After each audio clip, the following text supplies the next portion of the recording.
Yang terhormat Kepala Badan Kepegawaian Negara Republik Indonesia, Bapak Profesor Dr. Zudan Arif Fakuloh, SHMH. Yang kami hormati Kepala Kantor Regional 2 BKN Surabaya, Bapak Adar Muji, SOSM SI beserta jajaran. Seorang dosen yang di usia 35 tahun bisa menjadi profesor, dan beliaunya bisa menjadi profesor, yaitu Bapak Profesor Dr. Zudan Arif Fakuloh yang selama ini mungkin banyak dikenal oleh adik-adik ketika beliau menjadi bagian dari pejabat tinggi di Kementerian Dalam Negeri, khususnya di kependudukan, karena banyak terobosan-terobosan bagaimana kita mengurus KTP, termasuk teman-teman yang tidak lagi mengurus KTP di yang 5 tahunan, itu adalah jasa dari beliau.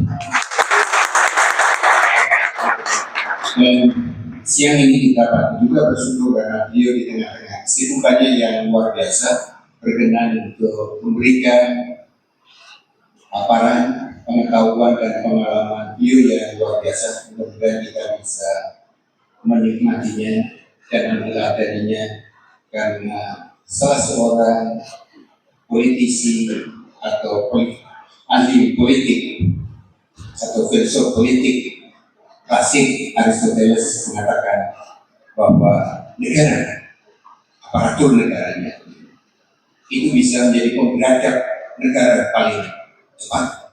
Tapi satu sisi, aparatur negara atau negara bisa jadi pembiadab negara yang luar biasa. Itulah berangkat dari apa yang pernah dikatakan oleh Aristoteles ini, pas kalau beliau menjadi ketua BKN, karena kepegawaian yang ada di Indonesia sejak zaman Indonesia merdeka semula sebagai kaula, sehingga rakyatnya dianggap sebagai kaula, maka aparatur negara justru yang harus balik menjadi kaula. Ini yang belum banyak berhasil. Perancang itu tugasnya apa? Tapi di era kolonial kita tahu bahwa negara bukan untuk mensejahterakan rakyat, justru dijadikan alat untuk mengeksploitasi rakyat, sekaligus menakut-nakuti rakyat. Berubah menjadi pejabat negara yang mensejahterakan rakyat. Dan kalau tidak salah, beliau ini dulu sering bicara tentang IPM, di mana yang selalu dikatakan adalah orang yang panjang umur harus sehat. Dan orang yang sehat itu hanya bisa dilakukan kalau orangnya cerdas, dan orang yang sudah cerdas dan sehat biasanya kesejahteraannya tinggi. Dan ini yang kemudian kita rujuk menjadi bagian dari indeks pembangunan manusia. Nah, pertanyaannya sekarang, adik-adik melihat masa depannya itu cemas atau tidak? Kita ke depan adalah menjadi manusia yang harapan hidupnya tinggi, tapi juga sekaligus sehat. Dan kuncinya orang yang panjang umur dan sehat dan boleh serakah. Bahasanya terutama untuk adik-adik yang masih mahasiswa, mungkin cita-citanya ingin mengubah dunia, ingin mengubah negara, tapi seringkali kita lupa dunia negara sesuatu yang jauh di sana. Tapi yang dekat dengan diri kita justru tidak kita ubah. Jadi before we change the world, we have to change ourselves. Ini ya. Sehingga kecemasan adik-adik, kenapa indeks prestasi saya belum maksimal? Jangan-jangan nanti kalau saya sudah lulus daftar ASN oleh Prof. Zudan tidak dikasih kesempatan karena nilai saya. Maka supaya bisa ke sana, mari kita kelola diri kita sendiri.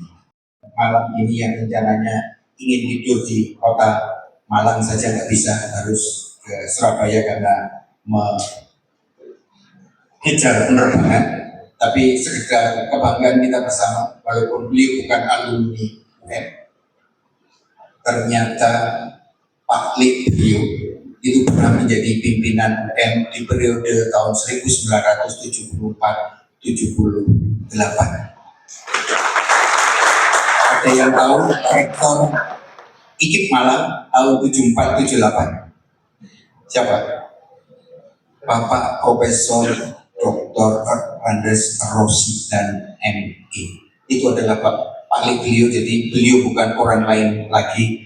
Kalau pakliknya saja di MA berarti orangnya pasti akan mendoakan.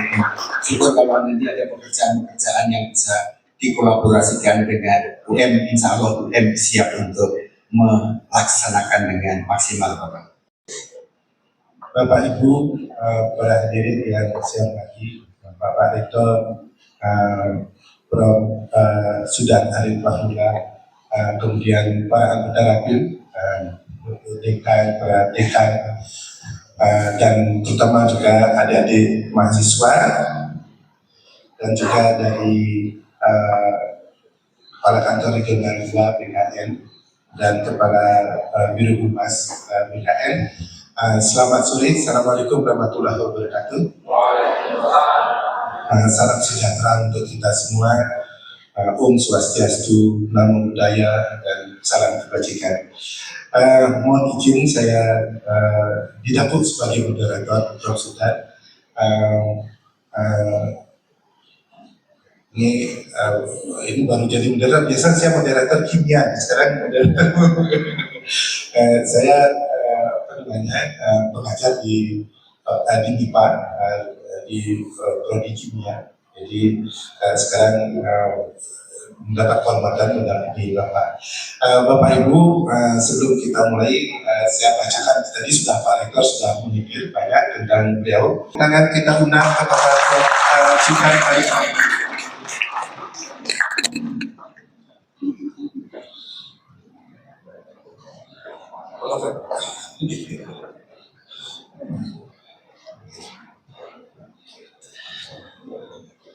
Terima kasih Prof.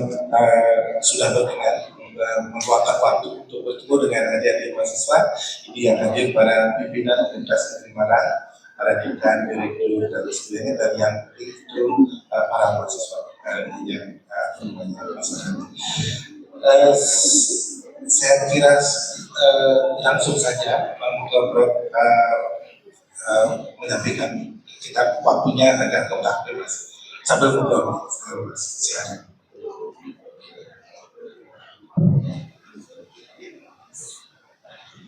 Bismillahirrahmanirrahim. Assalamualaikum warahmatullahi wabarakatuh. Alhamdulillah, la haula wala quwwata illa billah. Hasbunallahu wa ni'mal wakil, ni'mal maula wa ni'man nasir. Hari ini saya merasa berbahagia sekali dan terima kasih sahabat lama saya, Prof. Dr. Haryono, kawan saya lama di BPIB dulu beliau. Tapi karena beliau kepala lembaga, kalau rapat beliau di depan, saya di belakangnya.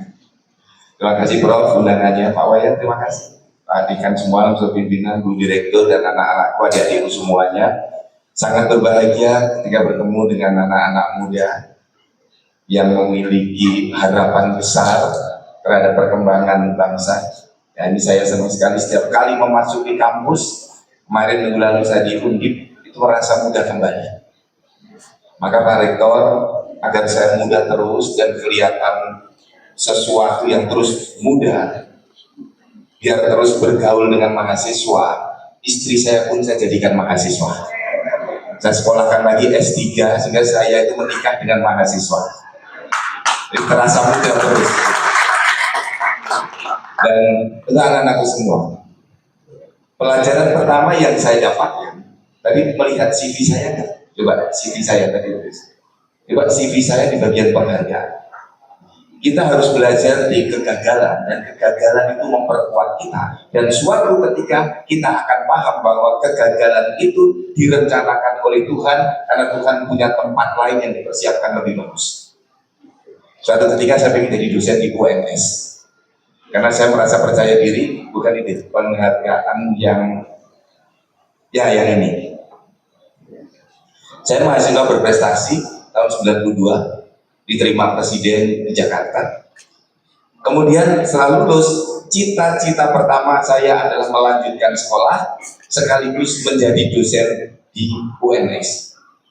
Karena saya merupakan alumni pertama Fakultas Hukum UNS sejak berdiri.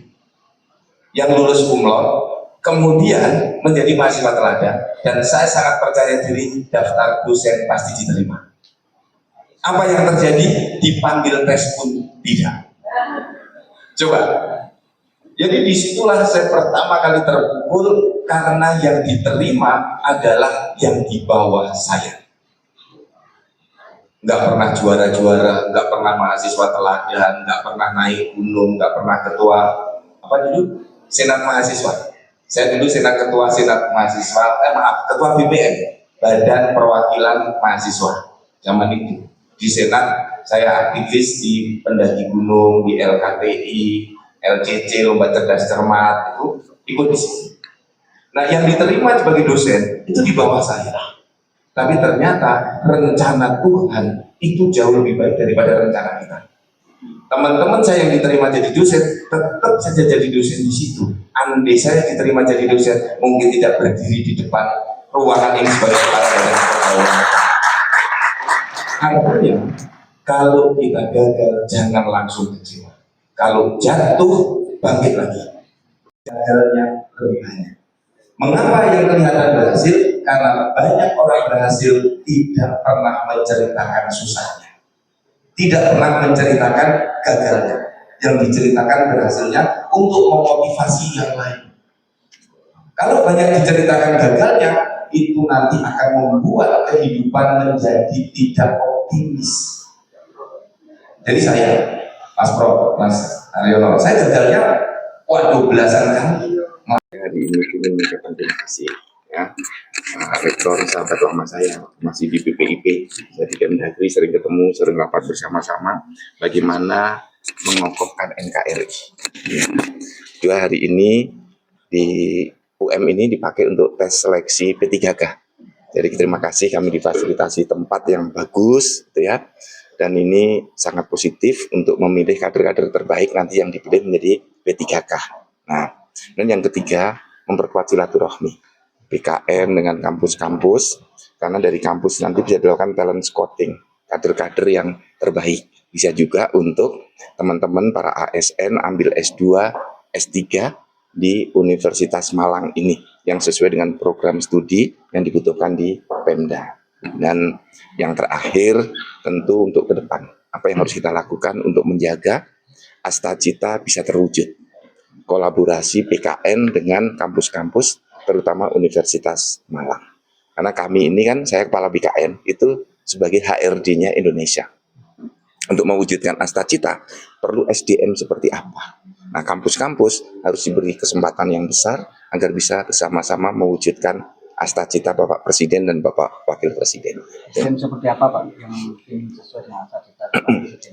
Nah, kita sekarang ada 4,7 juta ASN. Akan bertambah sekitar 1 juta lagi yang sekarang diproses. Nah, kita itu butuh keahlian yang sangat beragam.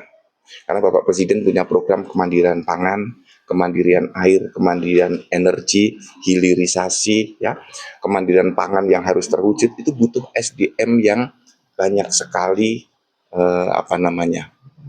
banyak sekali karakter-karakternya. Ada yang menguasai teknologi, menguasai ilmu pertanian, menguasai tentang sistem ekonomi untuk menggerakkan pertumbuhan ekonomi sampai 8%. Nah, ini butuh anak-anak terbaik bangsa Indonesia. Pak, terkait dengan penyiapan SDM dan kompetensi tenaga kerja ini, sekolah rakyat ini apa ada korelasinya juga Pak nanti? Ya, sekolah rakyat ini sangat bagus. Karena semua rakyat, semua masyarakat itu harus masuk kepada generasi yang sekolah. Semuanya harus mendapatkan kesempatan itu.